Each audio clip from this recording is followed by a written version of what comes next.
On est dans les halachot de Pessah. Maintenant, on est dans le sujet de Hagalat Kelim. Alors, il faut savoir que les ustensiles qu'on a utilisés dans le Hametz, on n'a pas le droit de l'utiliser pendant Pessah. Mais ça dépend comment on l'a utilisé. La majorité du temps, comment on les a utilisés. Si on les a utilisés dans le chaud, et pas dans le froid. Et comment on va cachériser? Alors il y a des niveaux dans cela aussi. Il y en a qui sont mahmir, qui sont très rigoureux. Aval, le Rav va dire lui comment il gère les choses. Il gère les choses selon la halakha. Si c'est moutar ou si c'est assou. Si c'est moutar, et un homme peut-être il veut être rigoureux. Tu veux être rigoureux sur ton compte, mais pas sur le compte des autres. Tu ne veux pas exiger à quelqu'un qui maintenant d'être rigoureux dans certains domaines, que toi tu veux être rigoureux. Tu veux être rigoureux, c'est chez toi à la maison. Mais tu ne veux pas imposer aux gens d'être rigoureux. Toi tu dois leur transmettre la halakha comme elle est. Moutar ou assour. Il dit le Rav kelim shemishtamshim b'meshech kol yemot hashana bechametz asur yishtamesh b'hem b'pesach bechametz b'bli lachshiram kadat. Et si tu veux utiliser maintenant pour Pessah, il faut le rendre kasher. On verra Bezat Hashem. Okay.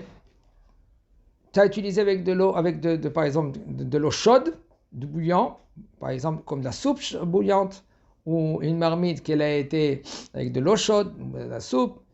Alors on peut kashériser avec agala. Agala, c'est on prend une grosse marmite d'eau bouillante, que ça bout, il y a le feu qu'il y a en dessous, et l'eau elle bout. Tu prends la marmite, toute la marmite, après que tu l'as bien nettoyée, il n'y a pas de morceaux, il n'y a pas aussi du, comment on dit ça, rouge là, du rouge. L'arrouillage. L'arrouillage, je ne sais pas si c'est rouillé, tu n'as pas le droit, parce qu'il faut bien le nettoyer.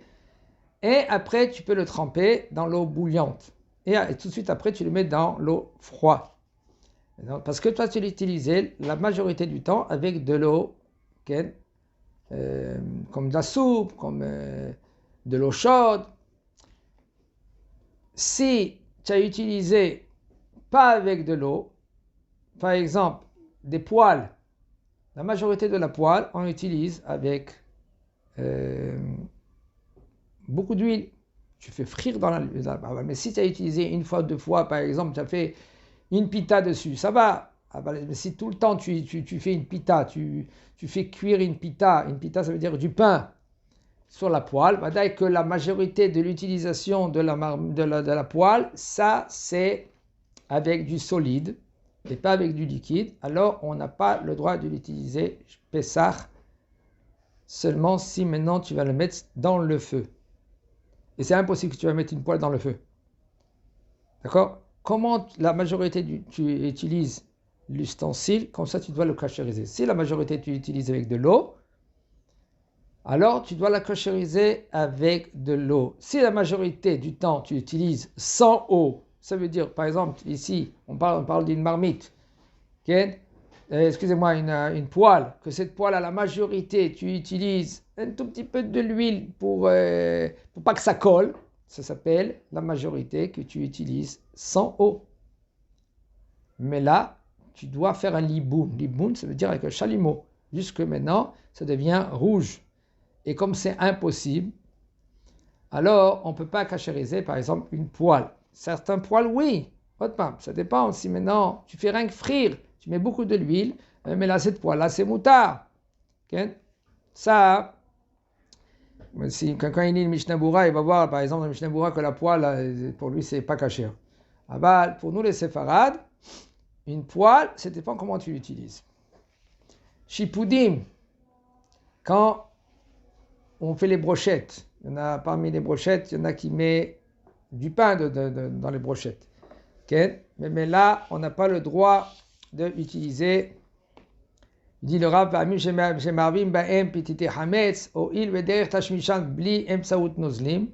puisque maintenant on n'utilise pas avec du liquide, rien que dans le feu.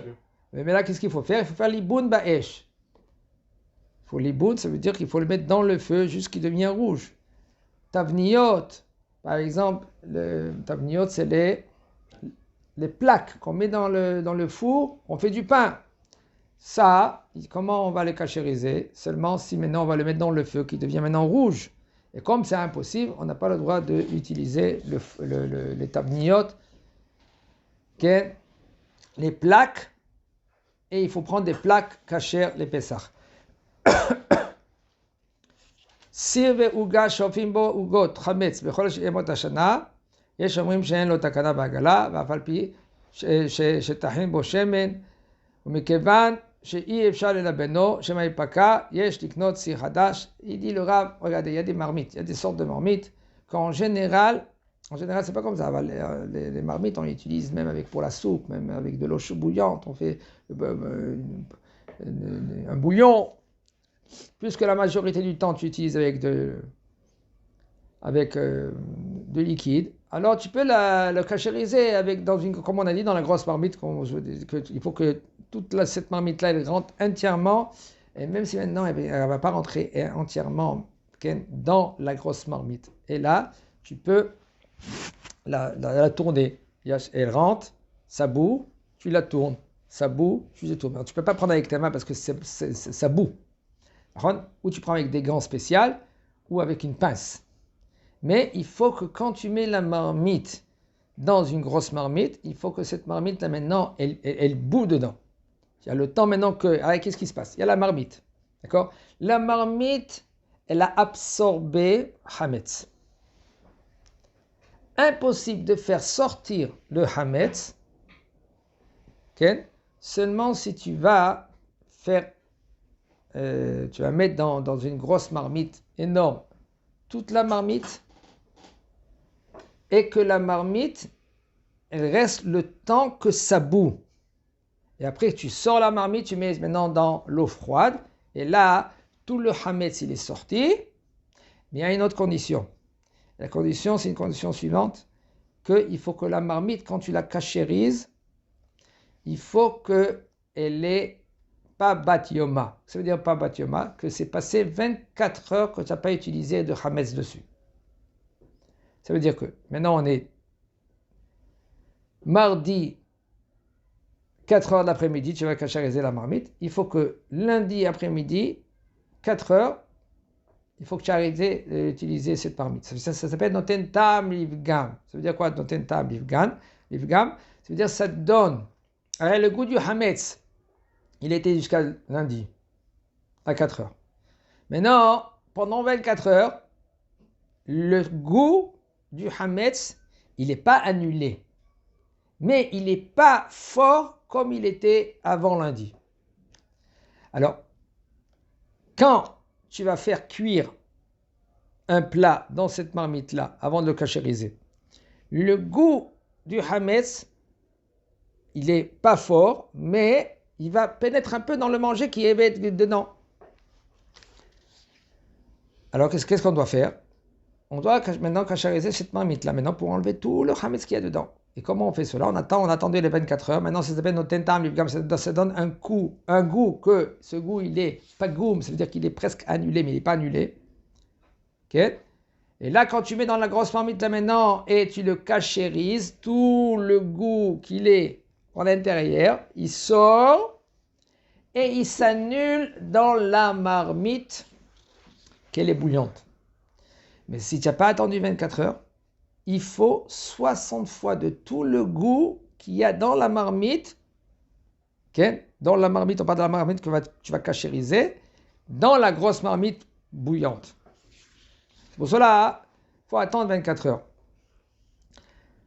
Alors maintenant, je reviens il y a des marmites, sortes de marmites qu'on fait le gâteau, et c'est sec. Alors il y en a qui disent que tu ne peux pas cachériser.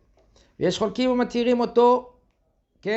y en a qui disent qu'avec agala, ça peut marcher. Ça veut dire, il y en a un avis qui dit qu'il faut mettre dans le feu, carrément dans le feu. Et puisque tu ne peux pas mettre dans le feu, qu'est-ce que tu fais? Tu ne peux pas l'utiliser pendant Pessah. Pourquoi tu ne peux pas mettre dans le feu? que si tu le mets dans le feu avec le chalumeau, qu'est-ce qui va se passer? Ça va bousiller maintenant la marmite. Alors, et les gens, ils vont pas bien cachériser parce qu'ils craignent que la marmite va éclater. Vous savez, quand vous mettez avec chalumeau, qu'est-ce qui se passe avec la marmite? Ça devient comme un accordéon. Okay? Une marmite, quand elle prend après, elle se déforme. Il y en a qui disent que tu peux être méquel, tu peux être moins rigoureux, que tu prends cette marmite-là et tu le mets dans l'eau bouillante. Méquel, celui-là maintenant que lui qu'il est méquel, qu'il est moins rigoureux, il a sur qui s'appuyer. Et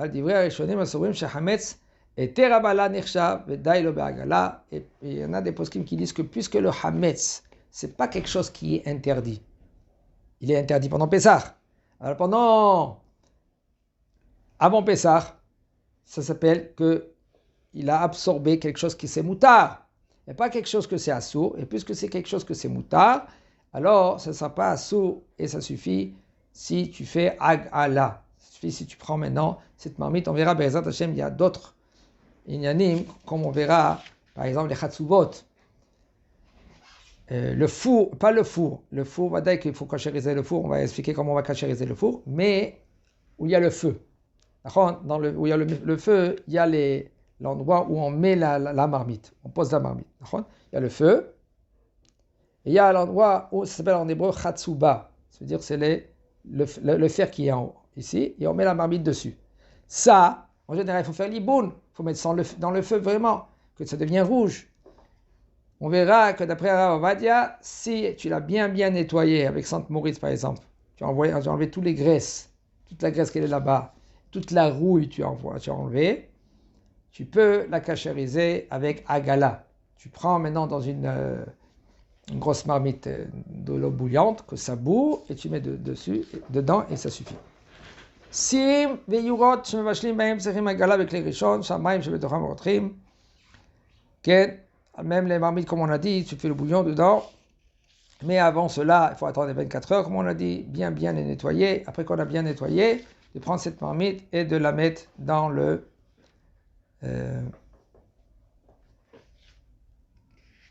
dans la grosse marmite et de la cachériser.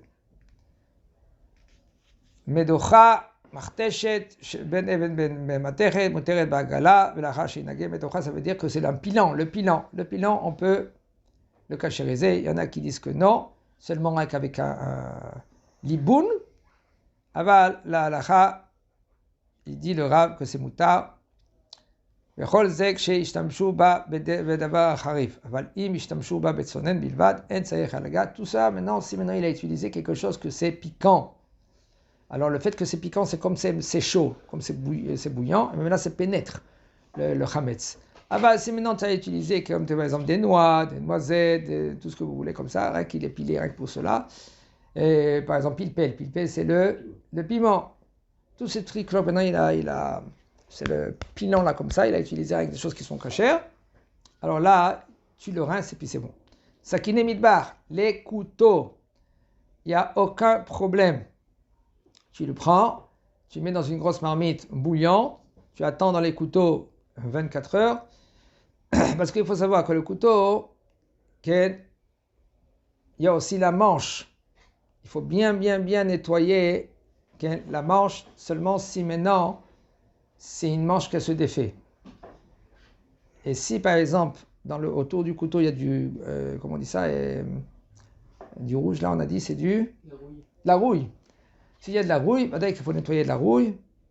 Et après qu'on a nettoyé le couteau, après qu'on a attendu 24 heures, pourquoi le couteau? Parce qu'en général, le couteau, on utilise par exemple choum. Choum, c'est de l'ail, ou de l'oignon, ou du piment. Et on utilise après bassar, ou on utilise après chametz. D'accord? Alors c'est comme le chametz, il pénètre dans ce couteau. Il faut attendre 24 heures. Tu as attendu 24 heures, mais sinon, les couteaux, il n'y a presque pas de problème. Pourquoi? Parce que c'est tu utilises le couteau avec le froid. Comme la fourchette, comme les cuillères, on utilise de quoi? Clichénie. En général, clichénie. Seulement si maintenant la cuillère, maman, elle a pris dans la marmite, et puisque elle a mis dans la marmite, elle a tourné comme ça, là ça devient la cuillère, kli rishon. Mais là, il faut agala. Si c'est dans le hametz, bouillon de couscous, il y a des fois du hametz dedans. Si c'est un bouillon ou une soupe, alors il faut faire agala. Sinon, ça suffit, maïm rotrin, de prendre de l'eau bouillante et de verser. Je répète, c'est bien et c'est conseillé d'avoir une marmite, une grosse marmite chez toi à la maison. Et tu la sors pour Pessah, avant Pessah, et tu cachérises. Ou sinon, si tu veux acheter, tu peux acheter. C'est pas obligé. Je dis encore une fois, pour que les personnes ils sachent cela. Parce qu'en général, les gens, ils achètent. Et pourquoi? Parce qu'ils voient tout le monde acheter. Et ils croient que parce que c'est assourd. Non, c'est pas assourd. Il faut savoir quoi cachériser et comment cachériser. Et c'est bon. Alors maintenant, nous, on explique. Il faut avoir une grosse marmite. Ok? Et tu peux cachériser tes cuillères, fourchettes, couteaux avant Pessah. Il y a oui des choses qu'il faut être un peu rigoureux, comme le four par exemple. Même que le four, on peut le nettoyer. De nos jours, il y a pyrolyse. Avec le pyrolyse, ça va bien. Aval, il faut savoir, dedans, le pyrolyse, il nettoie. Aval, à l'extérieur, autour, il ne nettoie pas. Et même si maintenant tu vas mettre du Saint Moritz, sauf, et des fois tu laisses ton plat et maintenant la vapeur, tu laisses par exemple ton four avec le poulet, okay? Il bout, quand tu le sors et c'est ouvert, maintenant toute la vapeur, elle est encore là, elle rentre dans, si c'est du poulet, si c'est pas une pizza, et maintenant ce four là, maintenant même à l'extérieur, alors il faut utiliser maintenant ce four, ça veut dire il faut cachériser comme tu l'as utilisé. Comment tu l'as utilisé? Alors tu mets péroliti, c'est dedans, elle est à l'extérieur. Il faut que tu fais d'une façon comme ça, toute la vapeur maintenant, tu prends par exemple un cire, cire, ça veut dire une marmite avec de l'eau bouillante et que ça prend toute la vapeur. Et encore, c'est très difficile de faire cela. Top, un homme que lui, il nettoie bien son four et il utilise aussi son four avec des choses qui sont fermées. C'est bien et c'est conseillé parce qu'on regarde les Sfarades, ils sont plus méqués dans cela que les Ashkénazes. Les Ashkénazes, eux, ils ont 2 fours ou bassari ou khalavi. Mais un séfarade, il peut faire, il faut savoir comment cachériser le four une fois qu'il est bessari, une fois qu'il est khalavi. C'est faisable. Aval, c'est bien et c'est conseillé. C'est bien, c'est pas que c'est assourd, c'est bien, c'est conseillé d'avoir un petit four, toaster oven, que là-bas tu peux cuire pendant tout Pessah, et ça sera pour Pessah. Tous les ustensiles, tu peux cachériser. Tous les ustensiles. Seulement, il y a des ustensiles que tu n'as pas le droit de utiliser, comme c'est par exemple Kheres. Vas-y, Kheres, c'est de l'argile, porcelaine. Si tu as utilisé avec de l'eau chaude, comme par exemple une soupe, eh ben, tu n'as pas le droit d'utiliser pendant Pessah. Aval, si tu as utilisé au froid, il n'y a aucun problème, tu le laves, comme les verres. Les verres aussi, tu laves le verre et tu peux l'utiliser pendant Pessah. Il n'y a aucun problème. Plata, une plaque électrique. Ça suffit que tu as bien nettoyé avec le Saint Moritz, ça veut dire que tu as toutes les graisses que tu as enlevées. Et tu prends de l'eau bouillante de la bouilloire, ça bout. Tu le mets par exemple dans la salle de bain, tu verses une fois et ça suffit. Mais il faut attendre au moins 24 heures après que... Okay. On a dit déjà au niveau de la mahvat, ça veut dire la poêle, parce que la majorité de la poêle, on utilise avec de liquide, alors ça suffit maintenant de la tremper dans l'eau bouillante. Okay. Après qu'on a cachérisé, il ne faut pas oublier que tout de suite, il faut mettre sous l'eau froide.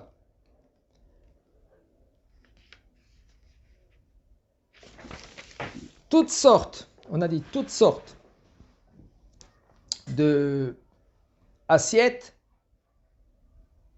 des kéharot. Kéharot, ça veut dire des bols.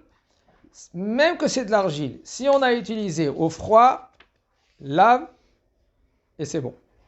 Si tu as utilisé au chaud, ça dépend. Si c'est du porcelaine ou de l'argile, puisque c'est avec le chaud, tu ne peux pas cachériser. Ah ben, si c'est de la ferraille, métal ou de... Oh, le plastique, tu as besoin de cachériser. Avec de l'eau bouillante, tu mets dans l'eau bouillante. Le plastique. Si c'est du verre, aucun problème, tu le nettoies. Après que tu as nettoyé, c'est bon, Chazak Baruch.